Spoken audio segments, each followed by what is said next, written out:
I'm black. I didn't have a choice. If I had a choice, though, I'd still be black. 这个主场一样，然后大家特别热情，我感受到了大家的力量。I'm from China. Do you remember me?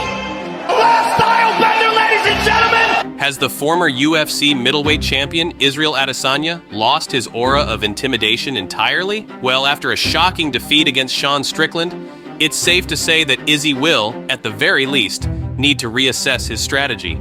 The days of comparing this fighter to the Anderson Silva seem to be behind us. Adesanya's reign at 185 pounds was as polarizing as any title run we've witnessed in recent memory. There were certainly some standout moments, such as his knockout of Whittaker, his dominant performance against Costa, and his rematch with Pereira. However, there were also quite a few lackluster fights in the mix. Nobody is rushing to revisit the Vetttori, Romero, or Cannonier bouts anytime soon. It appears that fans have slowly been distancing themselves from Adesanya, gradually growing weary of his attitude, his cockiness, and the peculiar aspects of his personality that have come to light.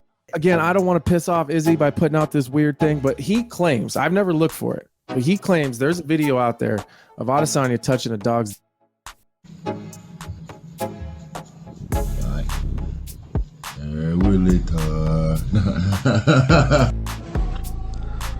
I disapprove 100%. Hey, you know what?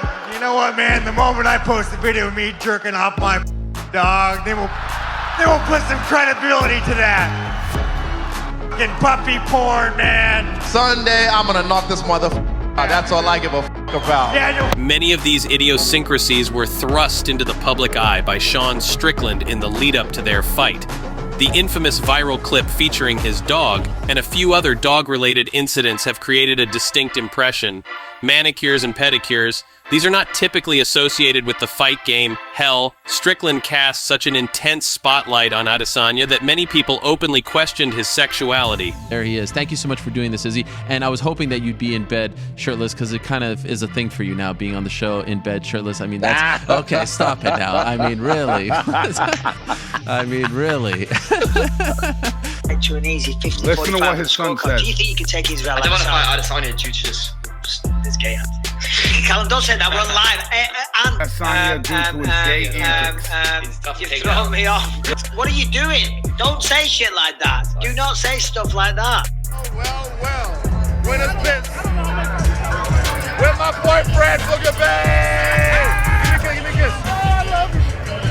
Thanks, babe. Why are you gay? Who says I'm gay? You are gay. I'm not gay no more. I am delivered. I don't like men no more. I said I like women. Women. My goodness. Oh my goodness. Oh my goodness. Look how he did that. Joe. Oh my goodness. I don't think there's a... Yes, people indeed began to perceive Israel differently. In contrast to Strickland's genuine and relaxed demeanor on the microphone, Adesanya came across as highly egotistical, easily provoked, and completely uninspired when it came to trash talk. Come on, Izzy, give me something, bro. What the Hey, I'm a Chinese champion, I'm a South African champion, a Brazilian champion, a New Zealand champion. Black outside, China inside. I am Chinese. I knocked this guy out. Okay. He disrespect our country. He disrespect our Chinese country. I knock him out, Sifu, huh? I knock him out. In the name of China. But anyway, as UFC 293 Fight Week approached, all of this noise became mere excess. Sure, Strickland was tearing into Izzy on the mic, and as you already know, when the cage doors closed, Strickland managed to pull off an upset. It's challenging to definitively pinpoint what led to the champion's downfall. The most apparent reason appears to be straightforward wear and tear. It's evident that the accumulated workload and minor injuries have taken their toll. As you may recall, after the rematch with Pereira, it seemed to everyone that Adesanya was inspired, and the champion returned. However, as it turned out, this revival was short-lived. Yes, the Pereira KO victory stands out as incredible, but it's only one amazing win in his last 7 fights. Izzy isn't known for smoking people in one round, and when Strickland made a point of bullying him, Adesanya didn't really have an answer for it. It was a surprisingly one-dimensional performance from Adesanya, and his inability to switch up his game plan was pretty shocking to watch unfold. And now that Strickland proved that he can beat Izzy, are you so doubtful that Dricus du Plessis can? Sure, DDP is unrefined and somewhat wild, but he beat Whittaker, and he has far more of a wrestling game than Strickland, and a lot more power, durability, and X factors on his side. If his fans were doubtful about his chances against Izzy, how do you think they're feeling now? A lot more confident, I would bet. What about if Khamzat gets a hold of him? Because let's be real, if Israel didn't like the forward pressure of someone like Strickland, he's likely to crumble under what Chechen brings to the table. Boers has thunderous power in his hands, even at 185 lbs. And if he puts a pace on Adesanya early, there's a chance that we could see Izzy crack quicker than expected. And look, it might sound like we're hating on the last stylebender, but we're just being realistic.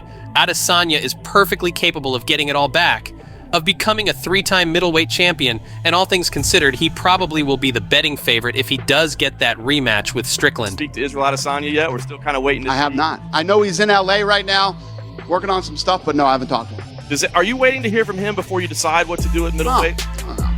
Listen, he's one of the things, we were talking about this week too, that we always love about Israel. Israel was willing to fight anybody, anywhere, anytime, love to turn around quickly and fight again. And when he wants to fight, he'll let us know. Listen, I can understand why some people may say, I think Israel Adesanya is a better martial artist. It's crazy. He was clearly the better fighter that night. Who knows, maybe the rematch is different, maybe. But as of right now, the facts are the facts. And Sean Strickland, without a question, without a shadow of a doubt, should be sitting nice and comfortable at the top of that perch, on his lofty perch, wearing the crown as the number one. But let's not sit here and act like things haven't changed for him. He is no longer the unbeaten phenom who rose up and captured middleweight gold after just 18 months in the company. He doesn't have that fear factor anymore, not even slightly. And if a guy like Sean Strickland can expose him on the big stage like that, these other middleweight contenders must be growing in confidence by the day. Should Izzy get another shot at the belt? Well, he's now 1-2 in his last 3, and just got a rematch with Alex Pereira after a loss. So, no, we think it's time for Izzy to get back in line and prove to the world that he's ready to make a change. Because let's be real, the fans have kind of turned on him, and his performances in the cage just haven't been good enough. Israel Adesanya is still one of the best fighters of his generation, but the ceiling on his potential has very clearly been lowered. And if he wants to truly win back the love of the fans and the fear from his fellow fighters, he needs to make some radical changes to his approach. All the on-mic narcissism, the nails, the very flamboyant style, this stuff is who Israel Adesanya is. But for every time he was saying something incredibly corny at a press conference, at least he had the belt and the wins to back it up.